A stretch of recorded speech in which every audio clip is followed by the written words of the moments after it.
live, so let's see if it's starting to work or not. Yeah. Good. Right. So let's get going. Good afternoon.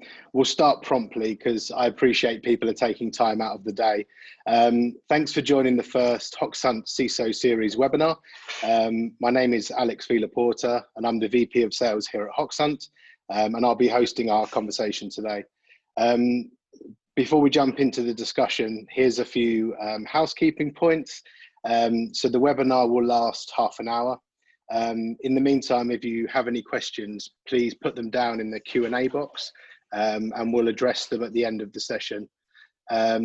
Just a couple of words about Hoxhunt, if you're not aware what we do. So Hoxhunt's used across the world by companies looking to strengthen their human security by training their employees to spot and report malicious and simulated phishing emails. What makes us unique is we focus everything we do on being user-centric, and our product creates individual learning paths for each employee. This ensures everyone becomes engaged in protecting your organization. But for today's topic, Petri Kuivala is the CISO at NXP. Petri, you've had a very interesting career so far, and I say interesting because it didn't start in corporate information security, did it? No, it didn't start. Yes. So first, some householding things. Do you hear me well? Yes. Okay, I'm now joining over the PC, but I cannot even now start video. It's saying that you cannot start video because a host has stopped it. So if you can troubleshoot that while I'm speaking, that would be fine. So anyway, about my background and how did I came about. I've been with the industry for, and with the industry I mean security industry altogether, about 30 years or so now. So when I was a young lad, I started working with the Helsinki Police Department here in eastern part of Helsinki or so. And at the end of my police career, which lasted about 8 years, I actually started to I was one of the founding members of the IT crime unit within the police department. How I ended up over there obviously is related to the fact that I have always been interested about the IT, and there was the opportunity of participating to some conferences and training courses and whatsoever in regards of the computer crimes back on the day. They were organized by the Interpol and the National Bureau of Investigations of Finland also. So that's actually how I entered into the area of the cyber and security altogether. But since then, yeah, at some stage I moved actually more into the traditional IT security role with Nokia, or even that was like 20 years ago. But that's maybe shortly my background here. And that first role in Nokia, Petri, what was that, and how did you kind of choose maybe which organization to start with? I don't know if I choose or chose back then, but I was the, I guess, number 3 IT security person within Nokia on 2001. And how it came about was that a best friend of mine, who I have known since I was 4 years old, just called me. He used to actually be the program manager for a activity called Club Nokia. Club Nokia was going to be, or the vision was that it's going to be competing with Hotmail and Yahoo, which used to be the big internet services at the time being. And of course, many of you might be now laughing that you have never heard about the Club Nokia, even what the hell was that all about? How can you be so kind of bad in doing the internet services? That's actually not the case. We were, on my opinion and to my understanding, very, very good in that area. The business logics, though, were competing with our major customer. So with Nokia, of course, we sold the phones that you all know about to the operators, and many of the operators subsidized the phones. You were capable of getting the phone with €1 or something like that. And when we started to enter into the services business, internet services businesses, the large operators, of course, said to us that if you are going to compete in that area, we are not going to actually purchase your devices. We are going to purchase Motorola devices or something else. So it was much more actually business logic reason why Nokia never entered into the internet services early enough, instead of Nokia being kind of lagger somehow behind. But anyway, that's how it started kind of long ago. And you held a few different roles in information security at Nokia, and then became a CISO there. Was it maybe 11 years ago or so? I haven't calculated backwards how many years ago, but something like that. Yeah, I think it was like 2009, 8, somewhere there. Yes, I was the first CISO of the company. That's true. And back then, being in the CISO, I was actually not in a traditional IT CISO role. I was more like in a corporate CISO role, where my main target was actually to bring together the IT security side of the house, the product security side of the house, including, for example, the internet services. Already in 2009, we were trying again to do internet services. Back then, we were actually a bit lacking behind, but that was the second wave actually. As I said, it was not really IT security role. It was much more of the looking from the corporate point of view, that how do we unite the different teams and show one face from security to the upper management. Interesting. And then thinking about that role as a maybe more sort of traditional information CISO, how has that evolved? Sorry, over these years from now, if you think about sort of the roles and responsibility. Yeah, so let me pick on a bit of that old role. So as I said, one of the things for me was to bring these teams together. Another thing was that for Nokia, one of the important assets was actually that we should not leak our devices and the news basically about the new devices out in the marketplace too early at all. We were trying to, of course, get the same sort of buzz as Apple always got when they were doing their product launches. So my information security team that I had personally next to me, their mission was actually to work mostly for the CEO, so that the CEO was capable of actually having the surprise factor with him when he went into the stage. But it was also directing the other business functions. If I look my today's role, which is actually not this sort of kind of corporate CISO in that sense, but it has been for the NXP semiconductors, a role where I have been kind of developing the CISO function and related team from the almost scratch, started 6 years ago, until to the hopefully pretty good, I would call kind of world-class, but at least close to world-class level cybersecurity function within the company. It has a bit different sort of kind of focus, but if you compare these kind of time frames, I think that the main difference there is that at least today in NXP, there's a huge management attention to the cybersecurity. I'm reporting to the board of directors usually a few times a year. I'm visiting into the company management team every now and then. Back with the Nokia days, yeah, I visited sometimes our management team, but not that often. I visited logically the CEO a few times a year or so, but the management attention was not as high as it is today. And that just, on my opinion, tells much more about the world and how it's just changed, becoming much more digitalized and in that sense dependent on the IT and the systems around of you. I wouldn't even call them IT. It's just all the systems related to the company. Okay, that's sounds hugely challenging. Maybe then to dig a little bit into that. So for anyone who's maybe in a similar function, establishing such a part of an organization from the beginning, how do you start something like that? Yeah, I guess every start is a kind of its own start, so there is no exact recipe for anyone.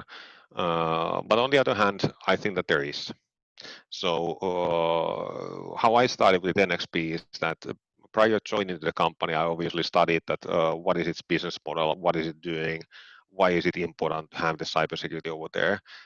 Secondly, I read huge heap of all sort of studies that helped me to understand that what are the most important security functionalities that a company would need to have.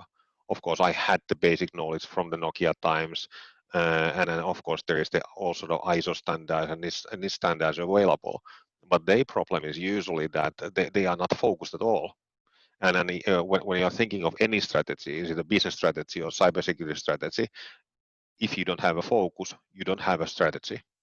And a strategy is mostly actually about deciding that what are you not doing instead of deciding that what are you doing because you can. You can do anything. You need to be able to choose.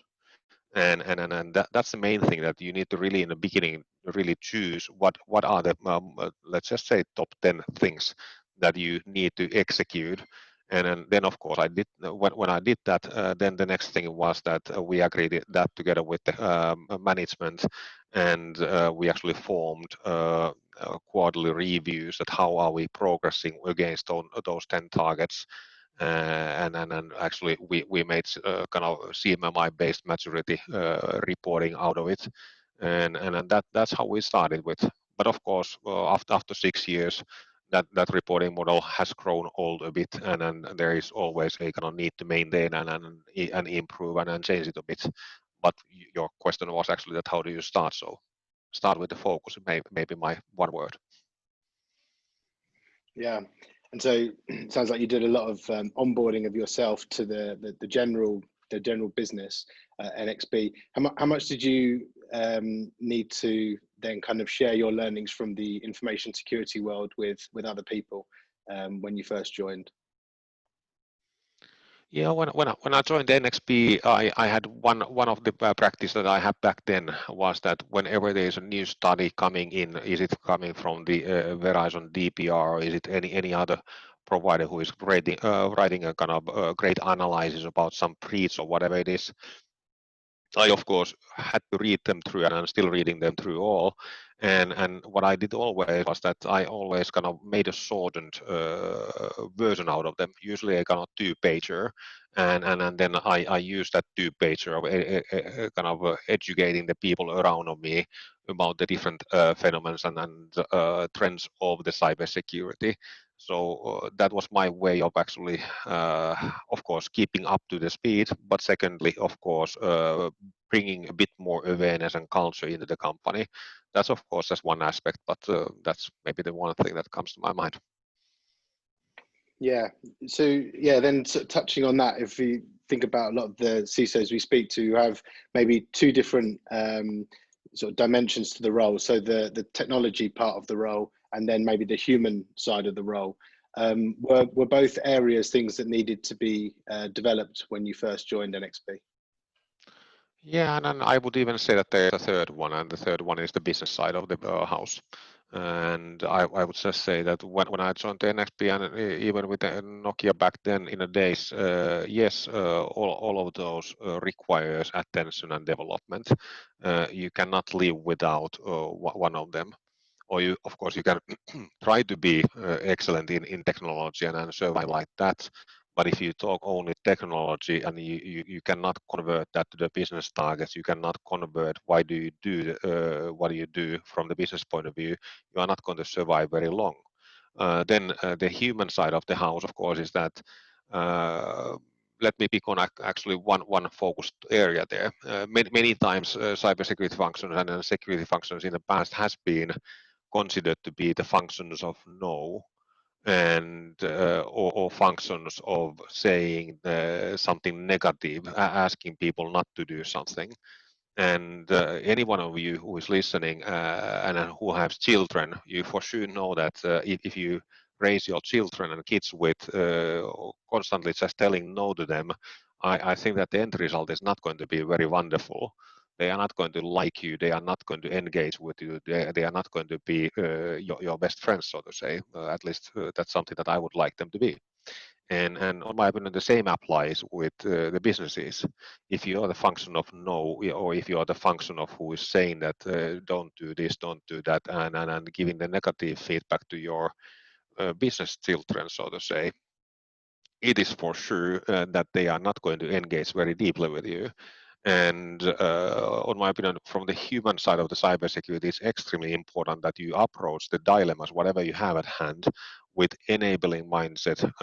So not know, but know how, or providing the possibilities for people to feel that they have been useful, they have been engaged, and they are actually participating in a positive manner. And that's wherever I'm looking into this topic, whatever sort of eye classes that I have in my head for cybersecurity, those are maybe the themes that I would be looking mostly into. Yeah, I like that analogy with the children. How much responsibility do you think is on the employees themselves versus, say, the CISO or the CISO's team to behave in a strong sort of cyber secure way? That is a difficult question altogether. And many times CISOs and they teams actually needs to be there and the verdict makers or so. Let me take an example 2-3 weeks away from my life. So with NXP, it was very close that we didn't actually get a kind of really bad outcome of cryptoware activity, where an ATP group from Russia actually attacked us, and they were capable of getting some foothold already from the systems. We were gladly enough capable of detecting them right from the beginning, and we were able to actually prevent them of finalizing their goals. If they would have actually been able to execute their goal, we know that they would have actually first deleted all of our backups, and then they would have encrypted all our business systems and asked for about 10 million ransom from us. And where it started from was a single click of an employee, and for sure it's a natural reaction for people to first blame that guy was a stupid person and he should think better. But let me paint the picture in front of which he was. He was a factory employee browsing the internet 4 o'clock in the morning, and in one of the pages where he typed in his information, there was a kind of advertisement that your Chrome browser seems to be a bit outdated. Please update it. And when the guy clicked the link, of course the Chrome was not updated, but something else was updated. There was a double encrypted JavaScript that actually started to download that sort of tools into his system that were well tested against any antivirus software so that they were not detectable easily. And the guy didn't, of course, realize anything when all this happened. Gladly, as said, we were capable of detecting that quite soon after and cleaned it up. But my question to you is that, was he stupid? I don't think so. I think that he actually felt responsible because he felt that he needs to update his PC. We all are constantly preaching the message that please you keep your systems updated. And then when suddenly you get a kind of note from the internet and you are not a cybersecurity professional, I wouldn't say that it's his kind of level. He would need to know and understand that well enough that not every corner of the internet can actually be trusted. To a single point, by the way, just to scare the listeners. Since then, I have been thinking that whether GDPR actually is asking and forcing you to always click the links, or sorry, click the approval buttons, that there is the cookie consents and so on. Just wondering that how many weeks or days will it take until some cybercriminal gang starts to use those consent buttons as they attack vector. And if that's the case, I think that every one of us will be clicking them. We are so used of clicking them, and that's a tough part. And so, how to spread this kind of change in behaviour to be maybe slightly more curious always before actions. I mean, as the CISO, you know, building that kind of strong cybersecurity culture, maybe what kind of tips could you maybe give to people about, the types of things that they could be doing to Yes, train people in the right way. so yeah, the culture. Yeah, the culture and building it, as I said, positive reinforcement, like in kind of raising up your children. That would be the number one thing, of course. Another thing is that lots of repetition. So if you have some training happening once a year, or if it's happening even once a month, that's just nothing. You're not going to be kind of training really your people. You are just covering your ass if you are doing that. Uh, where you are capable of really kind of training the people with messages that are tailored for those people, with the messages that are coming to them quite often, and where they actually feel also that they have been successful in of detecting something, and then you give them the positive enforcement of the learning. Then I think that you are finding something nice, and then you are following some nice pattern there. But even then, there will always be people who will be clicking. You can never avoid that. So the second part of this equation, in my opinion, is that when you have trained your, let's just say, what like in NXP, 30,000 employees, when 2% or 5% of them fails, hopefully 50% of the people are reporting the cases, and then when they are reporting, they are actually the crowdsourced intrusion detection system, which gives then the professional security operations team the capability of actually blocking these issues early enough and very quickly. As said, it's extremely important to train your people, but even more important, on my opinion, is that you connect the training to the positive learning, and you connect it to the backend services that you are running by yourself. Yeah, that's good. And a couple of comments here. Yeah, definitely.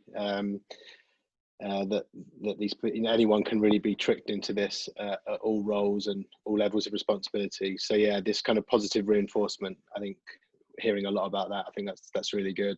But something you mentioned there that was really interesting is about kind of creating a company full of threat hunters, where people are actually always working for the security operations center in some way by reporting the threats, so you have full visibility of what's coming into the organization.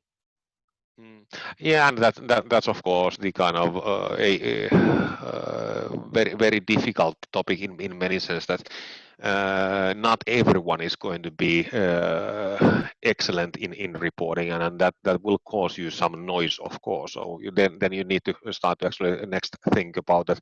How do we do data analytics about the reports? If you are getting 100 reports a day, you either need to have one talented guy who is willing to actually digest all of that, or you need to start to think about automation there. And that's of course then the next question after training your people and after engaging them. But said this, we cybersecurity professionals, we easily throw in big money into all sort of technologies of this world, but we are not necessarily very good at engaging the people and tailoring the processes then that is combining the technology and people together.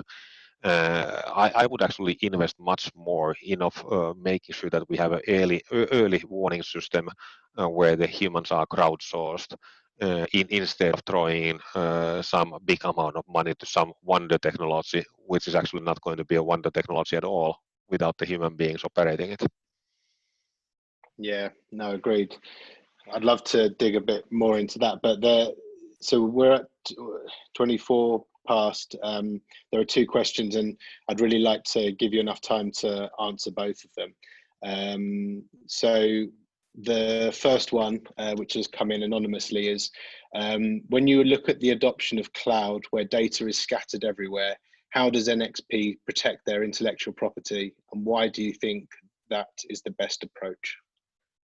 That was the first of the two. Yeah. There is actually quite many questions in one question, but let me try to at least give a partial answer to some of that.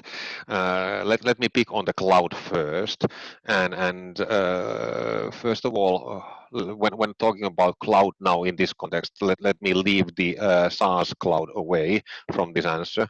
Let me talk now about more like IaaS and PaaS cloud in this case. And when I'm thinking about the cloud and security, My main question actually to anyone who is thinking that cloud might not be as secure as your corporate infrastructure is that what do you think? Can you actually update your corporate infrastructure as frequently as the cloud providers are capable of actually updating their systems?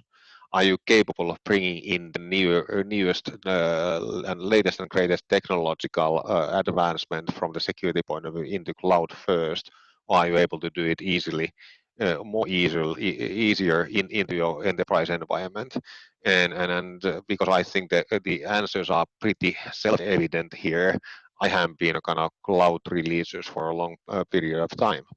Of course, this said, wherever you operate, wherever is your kind of data, you need to pay huge amount of attention of making sure that it is still secured. What is coming as a free breakfast from the cloud providers is not your lunch and dinner.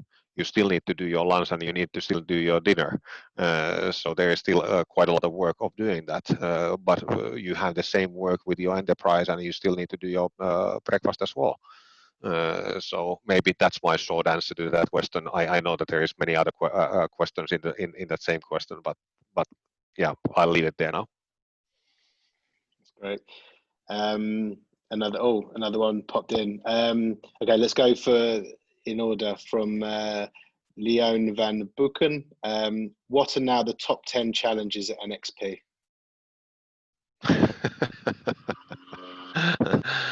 I guess that is a good bridge to the next question from Hilles, that is from NXP, by the way. But I believe that everyone in the business is currently challenged with the COVID-19, and now this is not an answer from the cybersecurity point of view. This is an answer from the business point of view. That has disrupted any businesses deeply, and how people are ordering, for example, cars, has direct impact to our company.